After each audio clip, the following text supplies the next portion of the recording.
When people think about the Constitution, they often think of the Founding Fathers. They think of the history in which the Constitution was actually framed. And that is certainly an appropriate perspective, but it is certainly not the full perspective in terms of what our Constitution is today. For the Constitution is not simply a document that owes its origins to the late 18th century. It's more than simply what this tri-cornered hat represents from colonial or early revolutionary times. The Constitution today is frankly most dependent upon present-day persons in the law, most notably judges, hence the incredible judicial robe here, and the lovely wig, which is really more appropriate to the English than to the American experience. But it is the judicial interpretation of that Constitution that is so important in terms of what the Constitution means presently. The Constitution is a living, breathing document, given its vitality by the interpretation that people have given it to it over the years. Yes, it has been amended, but most of the amending of our Constitution has not actually been through the formal process, the 27 amendments to date that have been added, but through the informal process, if you will, of interpretation of what the Constitution means, through case law and through popular consensus, if you will. Now, sometimes, of course, the Constitution is given short shrift. I recall a cartoon which featured two politicians, and apparently they're doing something that's probably untoward or inappropriate, and one of them turns to the other and says, "What's the Constitution between friends?"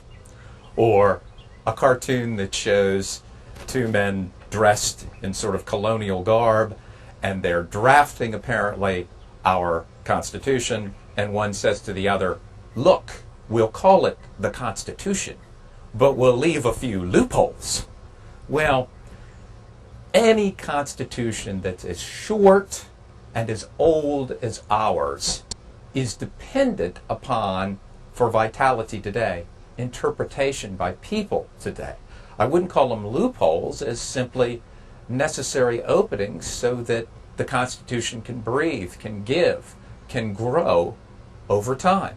And that is the role not just of the judges, but of everybody who has any interest in our governing structure. So in our system, judges have incredible power because they help to implement and inform us as to what the Constitution really means. But the other development that's of such significance is a little bit more recent. It's really a 20th century development, and that is the incredible growth of administrative law.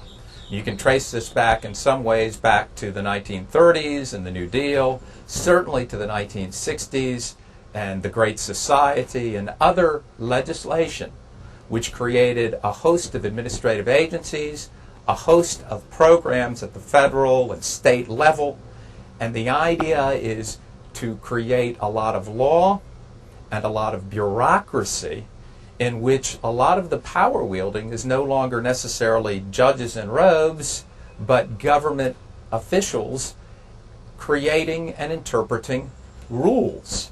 And one of the biggest areas of real dispute in this burgeoning field of administrative law is the whole question of information.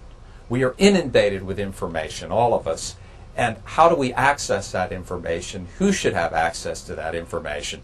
And so there are all sorts of new rules, perspectives, case rulings, and the like in this area. It's just one example in the field of administrative law, which is an outgrowth, one might say, of constitutional law, which goes all the way back to, but is still vital to us today, even though it goes all the way back to, way back in the late 1700s.